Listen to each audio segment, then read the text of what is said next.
What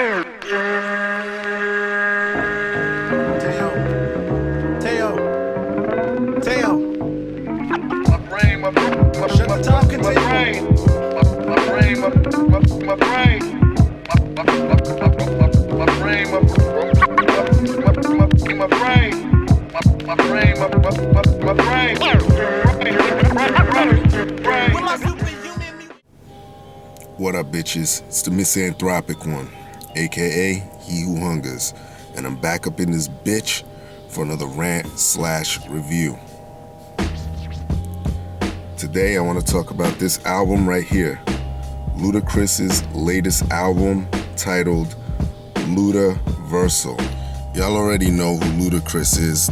He's a dope MC from Atlanta, Georgia. Been putting down mad work over the years, and he recently, as of late, you know, he's been into movies, and he's actually one of the few rappers that actually can act. Like he finds himself in decent roles. So shout out to Ludacris for that, for you know, expounding his boundaries and shit.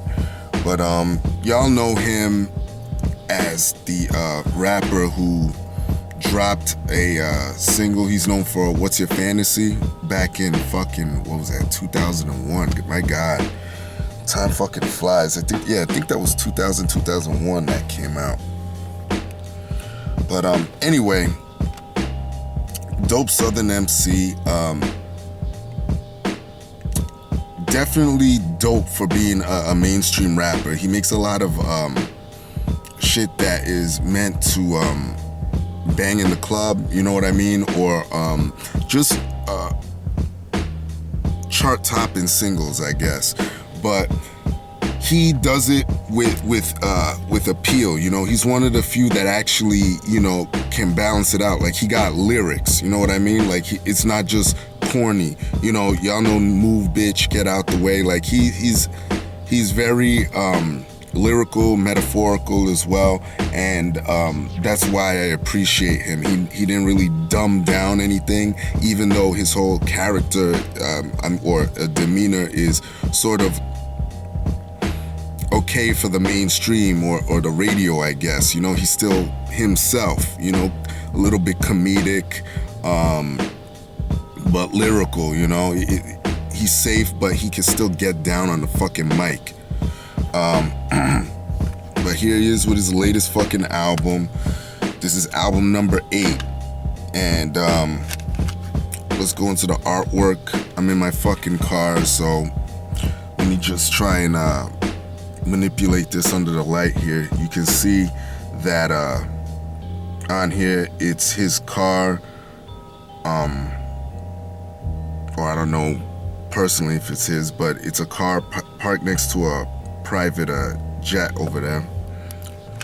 On the back, you got the track listing with the front of the car, the headlight. And this is the deluxe version, by the way. Come with a few extra tracks here. So on the deluxe version, you get 18 tracks. I don't know how many is on the regular one. Frankly, I don't care. Y'all know that I love going for deluxe or limited or special editions of shit. So I always try to go for most of the album, most of what I could get. You open up the insert here, and you got pictures of Luda, different pictures with the plane on the bottom. I don't think you can see it, it's too fucking dark. But here are all the credits and liner notes and shit. So that's as far. Oh, I'm sorry, let me show you the back of this shit. There's the CD there with the turbine. That's actually pretty cool. The turbine is the CD artwork. On the back of that, there's nothing but shadows and shit right there. So, or yeah, it's like it's the side of the plane before the turbine. Looks like shadows in this light. But, all right. So that's it for the artwork. Let's get into the production and the features on this bitch. All right, let's get into the producers on this bitch. Y'all gonna have to forgive me because y'all know I like to read off of this thing. This thing's a little bit dark here, so bear with me. You have David Banner, The Interns, 6 Cents, SYK Cents, Frank Dukes and Manish Bidet, 1500 or Nothing. They said The Interns already, they're repeated. DJ Toomp, Mike Will Made It, excuse me, and P Nasty, Aaron Mitchell, Justice League,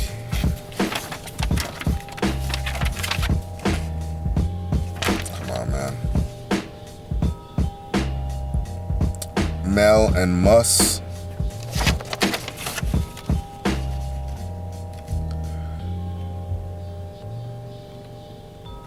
Illmind, and Frank Dukes. Did I mention him? Because I did say Manish. Yeah, I did mention them already. Where are you? Just Blaze, DJ Payne 1. Let's see, I'm almost done here. Andre Drizadon Bridges. No. I'm sorry, T-minus.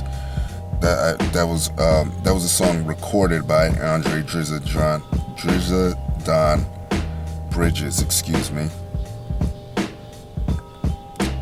Derek Big D Baker and Alex the Kid. Production on here is dope. It's clean, mainstream, just what Luda is used to. A little bit, most of it though kind of reminds me of his last album, which was fucking dope, Theater of the Mind, which is probably one of my favorite Ludacris albums. And this one kind of mirrors it, where it's not, a lot of the beats aren't like, don't have that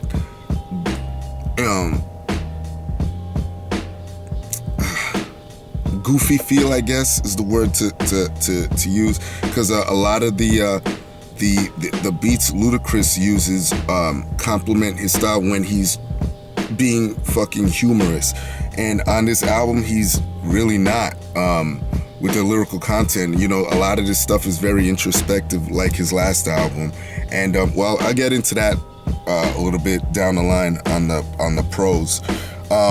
Features on this bitch.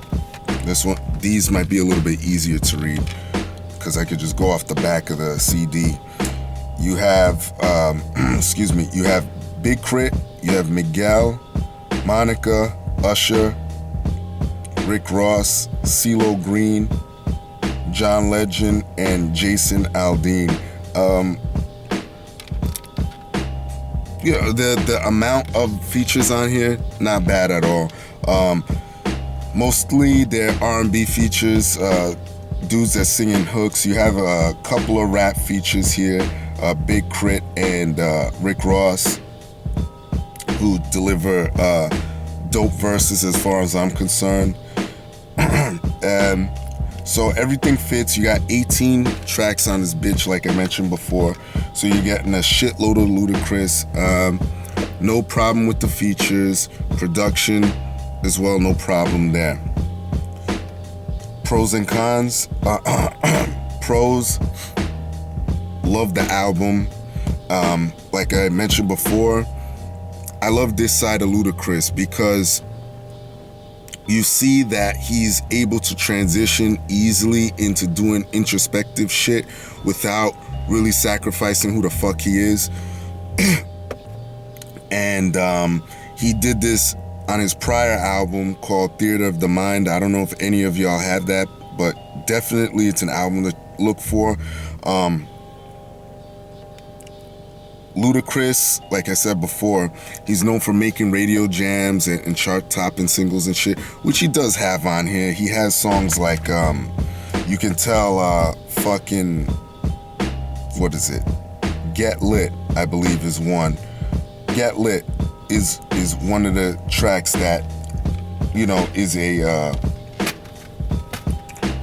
radio, is like meant for that. That's one of the ones that they're gonna be playing in a club or a strip club or whatever when niggas are getting drunk and shit, you know. But I'm glad a lot of this stuff is basically a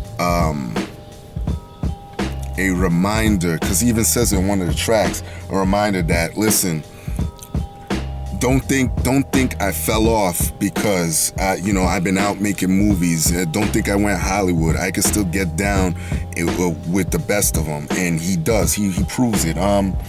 Lyrical content, you know, I'm a sucker for that as well. Straight from the beginning, man. You got the Ludaversal intro, which is a 3-minute. It's basically a track.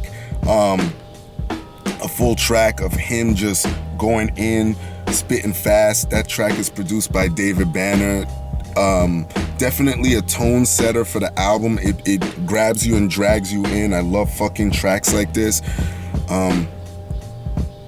Because, you know, when Theater of the Mind, you know, when it was still in his hype, you know, Ludacris was talking about, you know, he was going to create a Theater of the Mind too, and that's what I was looking for. But then when I heard that, what's the cover?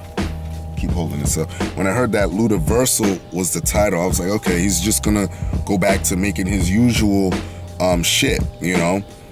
I thought he exhausted himself on all that, you know, the deep shit. But you listen to this album and this shit is dope as fuck. It should have been called Theater of the Mind too.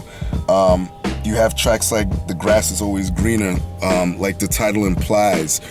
He's talking about in the song, you always aspire to get out of your situation or want more, but then you realize once you have that, damn, it was, I wish I had what I had. You know what I mean? I wish I had what I had before. You know, you always want to go back.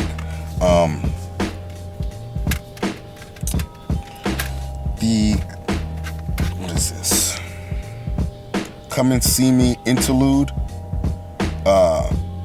Fucking dope. It's a dope track where he is comparing his car and his woman, you know, and talking about how one is jealous of the other, and it's a great interlude or lead into the track Come and See Me featuring Big K.R.I.T, which is basically talking about cars and shit in a semi-materialistic way, but it's still dope to hear both of them going. And it was funny because when I didn't even look at the back of the CD, and when Big K.R.I.T came in, I could have sworn it was Yellow Wolf, but I remember I think on the front sticker, I don't even think it said Yellow Wolf's name. You know, y'all know how it says featuring blah blah blah blah blah. And when I turned it over, it was Big K.R.I.T. It just sounded so much like Yellow Wolf to me. What else I want to talk about on here? Ocean Skies featuring Monica. Dope track. This track, he's talking about his father and how he was battling alcoholism and how he lost his father to alcoholism. And it's a very touching track. Dope fucking track right there. Again, great to see this side of Ludacris. You have Charge It to the Rap Game. No, there's no features on that. Charge It to the Rap Game, which is a dope track. This track, you know, a lot of rappers use this as a topic, you know, the industry and how fucked up it is, and how, you know, sometimes your friends or dudes act worse than fucking female groupies. He covers that on there. What else should I talk about? Money featuring Rick Ross. Another common topic in rap when motherfuckers, get paid and get rich, every motherfucker and their moms got their hand out. And, you got Luda delivering dope verses. Rick Ross comes in. Great verse. I'm telling y'all, listen to this guy. Actually listen to what he's saying. Love the Rick Ross verse there. What else do I like on this album? Some of the interludes are straight tracks themselves. Like I said, the intro counts as one. What else? I think Lyrical Healing is one, and like Come and See Me is one of them. It's nonstop rapping from him. Another dope track, Beast Mode, which I believe there's a video for. Check that out, please. That video just defines this album along with the intro. That just shows that Ludacris hasn't lost it. Cons, nothing really too much I could bitch about. Get Lit to me was the only track that I was just like, and I would say Come and See Me, kind of like, it was all right, compared to the whole tone of the album. Those ones I could have done without. I like I said, I like it. It's not horrible, but I guess I could have taken that off. What else? What else could I have done without on here? I think Good Lovin' was one that I could just say, it doesn't really make or break me. It's just there. You know what I mean? I don't really have a feeling. I'm very indifferent towards it. Can't really complain too much about it. Beats, for the most part, were good. Like I said, content was the strongest point of this album. His energy was there, charisma was there. My rating of this shit, I would give it right now like an 8. I'd probably say like a 7.75, 8. I really dig this album, and I think during the year it's really gonna soak in here for me. I've been listening to it on the regular, but I still got other CDs here that I have to listen to. Y'all know I'm always on my grind. I'm always just getting new shit. But yeah, great album. Shout out to my nigga Ludacris. And that's it. Everybody else, y'all know the deal. Leave your love, leave your hate. Most of all, subscribe. Support dope shit. And that's it. Peace, bitches.